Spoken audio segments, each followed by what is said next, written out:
একটি শিশু ঈশ্বরকে জিজ্ঞাসা করল, সবাই বলছে যে তুমি আমাকে আগামীকাল পৃথিবীতে পাঠাচ্ছ, কিন্তু আমি এত ছোট এবং অসহায় হয়ে কিভাবে বাঁচব?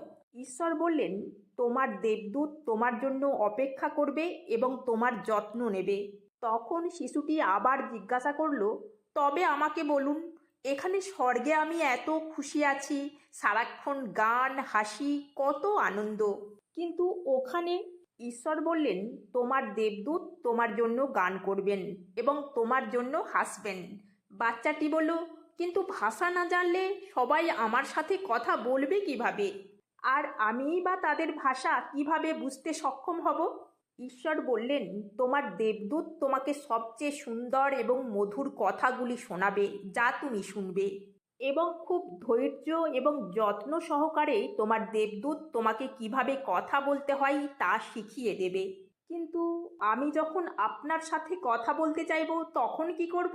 বাচ্চাটি জিজ্ঞাসা করলো ঈশ্বরকে। ঈশ্বর বললেন, তোমার দেবদূত তোমার দুটো হাত একসাথে রাখবেন এবং কিভাবে প্রার্থনা করতে হয় তা তোমাকে শিখিয়ে দেবেন। বাচ্চাটি জিজ্ঞাসা করলো, কে আমাকে রক্ষা করবে? ঈশ্বর বললেন, তোমার দেবদূত তোমাকে রক্ষা করবেন। দরকার পড়লে সে তার নিজের জীবন দিয়ে তোমাকে রক্ষা করবেন। বাচ্চাটি আবারও জিজ্ঞাসা করলো, প্রভু, আমি এত ছোট, ঠিকমতো খেতে পাবো তো?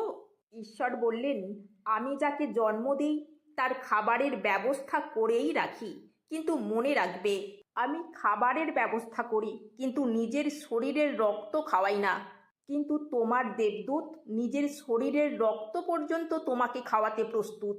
ভবিষ্যতেও দরকার পড়লে সে নিজে না খেয়ে তোমাকে খাওয়াবে। কিন্তু তাও আমি সর্বদা দুঃখিত থাকব, কারণ আপনাকে আর দেখতে পাবো না। বাচ্চাটি বলল।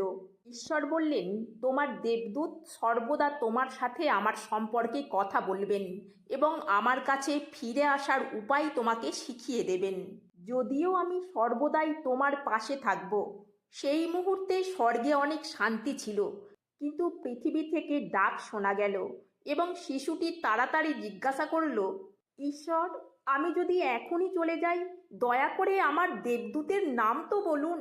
ঈশ্বর বললেন, একজন নয়, দুজন। তুমি তাদের শুধু মা আর বাবা বলে ডাকবে।